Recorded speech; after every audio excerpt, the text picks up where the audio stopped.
ఇప్పుడు పిల్లల్ని meditation చేపియాలి sir. అయితే మేము స్కూళ్ళలోకి వెళ్ళి మెడిటేషన్ చేపిస్తాము అంటే ఒప్పుకోలేదు ప్రిన్సిపల్స్.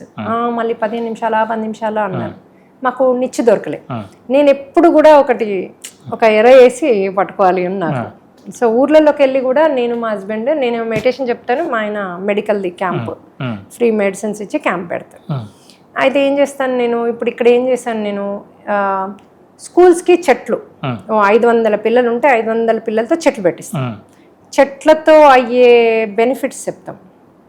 చెప్పినప్పుడు డే అంతా చెట్ల గురించే. చెట్లు మనకి ఏమేం చేస్తాయి, ఇంకోటి మన చెట్లు మనకి ఏమి ఇస్తాయి, వాళ్ళు అప్సెట్ ఉన్నప్పుడు ఎలా మాట్లాడవచ్చు, పిల్లలు బాధలు ఎలా చెప్పుకోవచ్చు, నీళ్ళు పోయాలి రోజు వాటితో మాట్లాడవచ్చు, ఎంత నేర్పిస్తాం. నేర్పించి ఒక్కొక్క కిడ్కి ఒక చెట్టు ఇస్తాం.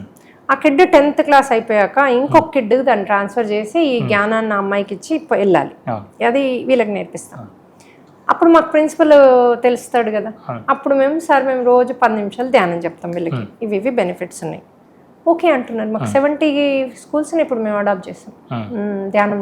ధ్యానం చెప్తున్నాం. అయితే ఏ కిడ్స్ అయితే ధ్యానం చేస్తున్నారో మా రీసెర్చ్ ప్రకారం వాళ్ళని తాగే తండ్రిని మాన్పించేశాడు, కొట్టే మదర్ని మాన్పించేశారు, ఇల్లంతా ప్రేమమయం చేసేసిండ్రు పిల్లలే. అంటే మేము రోజు టీచింగ్ కొంచెం ఉంటుంది ప్లస్ ధ్యానం. సో దాంతో అసలు మాకు అర్థమైంది ఏంటంటే అటు పేరెంట్స్ని మెంటోర్ చేయాలి, వీలైనంత పిల్లల్ని ధ్యానంలో కూర్చోబెట్టాలి అన్నది. ఇప్పుడు మనకి లైవ్ రోజు 2 సెషన్స్ పిల్లలు అవుతాయి. ఏ ప్రాంతాల్లో చేస్తున్నారు? ఇవి యుఎస్లో ఉంది, ఇండియాలో ఉన్నాయి. ఇది ఎక్కువ ఆంధ్రాలో చేస్తున్నాం. ఇప్పుడు నేను ఎక్కువ తెలంగాణలో ఈ ధ్యానం చెప్తా కదా. అయితే ధ్యానం ఆయన అన్నారు, ఎవరు వచ్చి నీ దగ్గర ధ్యానం చేస్తారు ఈ ఊర్లో ఉన్న వాళ్ళు అన్నారు. నేను ఛాలెంజ్ ఇస్తాను, నా దగ్గరికి ఫస్ట్ వస్తారు మీ దగ్గర కంటే.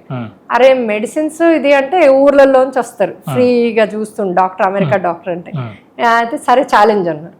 నేనేం చేశాను, నాకు అట్లాంటివి చాలా ఈజీ చేయడం, ఐ నో దట్.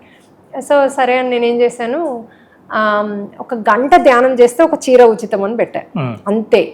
ఈ ఫస్ట్ 100 మంది వచ్చిన వాళ్ళు ఫోన్లలో చెప్పుకుని, ఇప్పుడు ఫోన్స్ ఉన్నాయి కదా అందరికి, చెప్పుకొని టకా అసలు ఎంత 100 మంది అంటే నేను పొద్దున మొదలు పెట్టానంటే నాకు రాత్రి ఆల్మోస్ట్ 8 అయింది. గంటకి ఆల్మోస్ట్ మోర్ దెన్ 100 పీపుల్ అక్కడ. సో వాళ్ళు ధ్యానం చేస్తున్నప్పుడే లాస్ట్ 1-2 మినిట్స్లో వాళ్ళ ఊళ్ళో చీరేసేయడం. ఎందుకంటే ఊర్లో వాళ్ళు కొంచెం అంత ఇదిగా ఉండరు కదా. సో నాకు ఎవరైతే 6 గజాలు ఉన్న వాళ్ళకి 6 గజాలు అన్ని తీసుకెళ్ళా, చీరలు తీసుకెళ్ళి అందరికీ అలా ఇస్తూ, ఇంకా వాళ్ళు ఫోన్లు చేసుకుని ఎక్కువ మంది వచ్చారు. ఇంకా అయితే ఫస్ట్ అక్కడికి వెళ్ళడం లేదు, ఫస్ట్ నా దగ్గరకు వచ్చి మేము ధ్యానం చేస్తాము అంటే నేను అన్న కాదు ఫస్ట్ మీరు మెడికల్ది చెకప్ చేయించుకుని, ఇంకోటి మా గైనకాలజీ కూడా రూమ్స్లో చెకప్స్ ఉంటాయి ఫ్రీ అన్ని. మనకి ఇప్పుడు జియో ట్రస్ట్ కూడా వాళ్ళకి వ్యాన్స్ మెషిన్స్ ఉన్నాయి అన్నమాట. వాళ్ళ వాలంటీర్స్ ఉన్నారు, వాళ్ళు ఈ ఉమెన్ టెస్టింగ్ అవన్నీ చేస్తారు. సో వాళ్ళు కూడా మనం ఏ ఎక్విప్మెంట్ అన్నా ఏది అడిగినా ఇస్తారనమాట. మా కజిన్స్ అంతా అది జియో ట్రస్ట్లో వాలంటీర్స్. మా అమ్మ కూడా ఆల్మోస్ట్ 30 ఏళ్ళు సేవ చేసింది జియో ట్రస్ట్లో. So she was a volunteer by herself. అమ్మ ఎప్పుడన్నా అయ్యో నువ్వు ఏంటి హోల్ డే అట్లా పోతున్నావు ఇంట్లో లేవంటే, మీరు నేర్పించిన సంస్కారమే కదా సేవ చేయమని అనగానే కోరుకుంటుంది. సో అట్లా మనము ఎవరినైనా మార్చచ్చు. అయితే ఏం చేస్తాను నేను, ఒకసారి ఊర్లో చెప్పొచ్చేసాక జూమ్ పెడతాం. జూమ్లో పొద్దున ఒకటి, సాయంత్రం. ఇప్పుడు మనకి చాలా మంది ఊర్లలో వాళ్ళు పొద్దున సాయంత్రం నేను టీచ్ చేసిన వాళ్ళు చేస్తున్నారు, కంటిన్యూ చేస్తాం. మా ఆయన కూడా సేమ్ ఊరికి మళ్ళీ బ్యాక్ వెళ్ళి మళ్ళీ వాళ్ళకి ఏమైనా మందులు అది అడిగి అట్లా ఒక్కొక్క ఊరికి కంటిన్యూ చేద్దాం, తెలంగాణ అంతా ట్రై చేద్దాం అన్నది మా ఇద్దరి సంకల్పం అనమాట, నాది మా హస్బెండ్ది.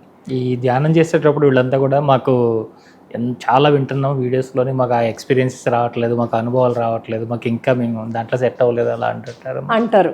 అంటే ధ్యానం చేసే వాళ్ళు కూడా మాకు కుదరట్లేదు అంటారు, అనుభవాలు రావట్లేదు అంటారు. అనుభవం అన్నది దాన్ని పట్టుకుంటే రాదు సార్, కావాలి అంటే రాదు. అనుభవం అన్నది మీరు మీ యొక్క ఉన్నతి శక్తి పెరుగుతున్న కొద్దీ, ఇప్పుడు నేను డాలస్ ఈవెంట్ చేశానన్న, ఇంటికి వచ్చాక నాకు తెలిసింది నాకు ప్రమోషన్ వచ్చిందని, అంటే నాది ఇంకా కాన్షియస్ పెరిగిందని. సో ఎవ్రీ టైం మనం ఒక 10 మందికి హెల్ప్ చేస్తే మన కాన్షియస్ పెరుగుతూ ఉంటుంది. సో అదే చెప్తాను నేను, మీరు అంటే అది వదిలేసేయండి. మీరు నిస్వార్థంగా మీలో మీరు కూడా మీరు చేసే మెడిటేషన్ అయినా నిస్వార్థంగా చేయండి. ఊరికే కూర్చొని చేస్తూనే ఉండండి, అంతేగాని నాకు ఈరోజు ఇది రావాలి, అది కాలేదు, ఇది కాలేదు అంటే రాదు, రావాలి అంటే వస్తాయి. దాన్ని పట్టుకోవాలి మీరు. నేను రాత్రి అంతా కూర్చున్నట్టు కూర్చోండి మీరు. అంటే నిద్ర ఎట్లా అంటే నిద్ర అవసరం లేదు. మీరు ఎప్పుడైతే మీరు అర్ధగంట చేస్తారో 3 hours ఆఫ్ స్లీప్, మనం ఫ్రెష్గా ఉండొచ్చు డే అంతా ఒక అర్ధగంట చేసిన. సో అది మీరు నైట్ తెలియకుండా మీరు ఆ యొక్క రిలాక్సేషన్ స్టేజ్కి వెళ్తారు. స్లీప్ అవసరం లేదు. మీ తల మనం శూన్యంలోకి వెళ్ళినప్పుడల్లా తల వాలుతుంది. చాలా మంది తల వాలినప్పుడు నిద్ర అనుకుంటారు. అది నిద్ర స్టేజ్ అయితే మీకు డ్రీమ్ వస్తుంది, మీకు ఏదో అవుతున్నట్టు తెలుస్తుంది. మీకు ఏదో అవుతున్నట్టు తెలియదు మేడం, నాకు అసలు కంప్లీట్గా తల వాలిపోయింది, నేను టోటల్ నిద్రలోకి వెళ్ళినా, నేను మానేసిన అంటారు మెడిటేషన్. అది మీరు శూన్యస్థితిలోకి వెళ్తున్నారు. శూన్యస్థితిలో వెళ్ళే స్టేజ్లో మీరు మానేస్తే ఇంకా మళ్ళీ మొదటికి వస్తారు కదా. సో అందుకనే ఒక మెంటోరు, ఒక గురువు ఎందుకు అవసరం అంటే, ఈ క్వశ్చన్లు అడగడానికి అట్లీస్ట్ ఏదో జూమ్ సెషన్ అన్నా అటెండ్ చేసి క్వశ్చన్లు అడగాలి వాళ్ళని. మరి నాకు ఇలా అవుతుంది, నేను మానేయాలా? కంటిన్యూ అసలు దేనికి మానేయద్దు. మీకు ఆలోచన రానియండి, తల పడిపోనియండి, పోండి నిద్ర. బెడ్లో పోయే వాళ్ళు ఇక్కడ పోతున్నారు, కూర్చొని పోతున్నారు. పడుకొని కూడా మనము యోగా నిద్ర స్టేజ్లో ఉండాలి సార్. పడుకొని కూడా హోల్ నైట్ మెడిటేటివ్ స్టేజ్లో ఉండాలి. అంటే అబ్జర్వ్ చేస్తుండాలమ్మా ధ్యానం, శ్వాస మీద ధ్యాస. అంటే మనము ఇప్పుడు నిద్ర పట్టని వాళ్ళు కూడా పూర్తి శరణాగతి, అంటే బాడీని టోటల్ రిలాక్స్ చేస్తున్నా, టోటల్ రిలాక్సేషన్ అని అనుకొని ఆనాపానసతి మీద దృష్టి పెడితే, లేకపోతే హార్ట్ బీట్ అయినా, ఇప్పుడు హార్ట్ బీట్ అందరికీ తెలీదు. సో ఆనాపానసతి అంటే బ్రీత్ని అలా గుండె కొట్టుకుంటూ ఉంటుంది కదా, ఇట్లా శ్వాస వస్తుంటుంది పోతుంటుంది. దాన్ని అట్లా బాగా రిలాక్స్ చేసి కనుక ఫీల్ అయితే మీరు సెకండ్లో నిద్రపోతుంది. ఎందుకంటే మైండ్ కామ్ అయిపోతుంది కదా. మైండ్ కామ్ అవ్వడమే నిద్రస్థితి కదా, లేకపోతే శూన్యస్థితి. ఈ రెండిట్లో ఒకటే, ఇంకా మూడోది లేదు. సో ఎవరైతే నిద్రపోవట్లేదు అంటే నాకు 5 minutes జాబ్ వాళ్ళకి నిద్రపోయేటట్టు చేయడం. ఒకటి మంత్రం ఇస్తా, రెండోది ఇది ఆనాపాన. నేనంటే ఎంత అదృష్టం అమ్మా నీకు నిద్ర పట్టకపోతే, హాయిగా ధ్యానం చేసుకోవచ్చు అంట నేను. అట్లా కూడా ఆలోచించవచ్చా అంటారు. అదే ధ్యానం చేయాలని అనిపించదు, కానీ వాళ్ళకి ఏమనిపిస్తుంది, నాకు నిద్ర పట్ల నాకు ఏదో ప్రాబ్లం ఉంది, నాకు సమస్య ఉంది, ఆరోగ్య సమస్య ఉంది అని అనిపిస్తుంది ఎవరికైనా కూడా. అందరూ సుఖంగా నిద్రపోతుంటారు, చుట్టుపక్కల చూస్తే నిద్ర లేకుండా తిరుగుతుంటే వాడికి సమస్యగా అనిపిస్తుంది. కొంతమంది నిద్రలోకి పోతారు కానీ పోలేదు అనుకుంటారు, అదొక ఇష్యూ కూడా ఉంది. చాలా మంది పెద్దవాళ్ళు అట్లా చేస్తారు, కూర్చున్న కాలనే కొరుకుతుంటారు, నిద్రపోతూనే ఉంటారు, కానీ వాళ్ళు నాకు నిద్ర పట్టదు అంటారు. నిద్రపోతా ఉంటుంటారు, నైట్ కూడా నిద్రపోతారు సార్ వాళ్ళు, కానీ వాళ్ళకి ఒక థాట్ ఇదేంటంటే నాకు నిద్ర పట్టదు అట్లా. కొంతమంది పోతారు బాగానే, కానీ పట్టదు అంటారు. నాకు 3ంటికి తెలివై మళ్ళీ నిద్ర పట్టలే అంటారు. హాయిగా ధ్యానం చేసుకో, 3ంటికి తెలివైతే మంచి కళ్ళు మూసుకొని హాయిగా ఆనాపానసతి చెయ్యు. మా హస్బెండ్ ఒకప్పుడు అలా కంప్లైంట్ చేసేవారు, ఇప్పుడు అసలు లేదు, మంచి అంటే పడుకోగలుగుతున్నారు. 3 o'clock లేసినా కూడా అది ఏదో ధ్యానమో లేకపోతే వర్కో ఏదో చేసుకున్నారు, ఇంక ఇప్పుడు అసలు పట్టలేదు అన్నది పోయింది. సో అది అద్భుతం అన్నమాట. ఇంకా చాలా ఎక్కువ సమయం మనం సత్సంగం చేసాము, ఇంకా చాలా చేయాలి మీ నుంచి.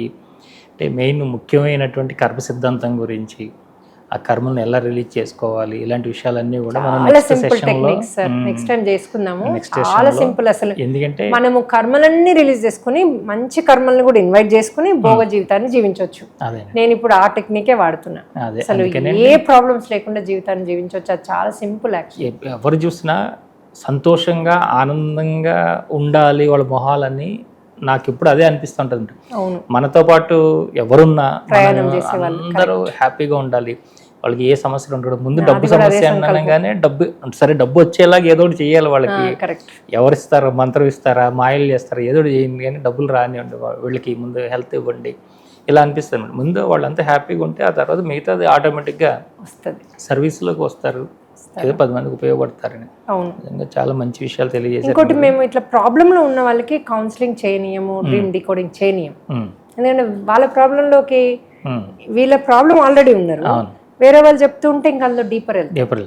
సో వాళ్ళకి ఇంకా సమస్యలు పెరుగుతాయి గంటలుగా. అవును. సో ఎప్పుడైతే నాలాంటి స్థితికి అంటే అంత కామ్ అయిపోయి హ్యాపీ ఉన్న వాళ్ళకే ఇస్తాం, మీరు మళ్ళీ ట్రైన్ చేస్తాం.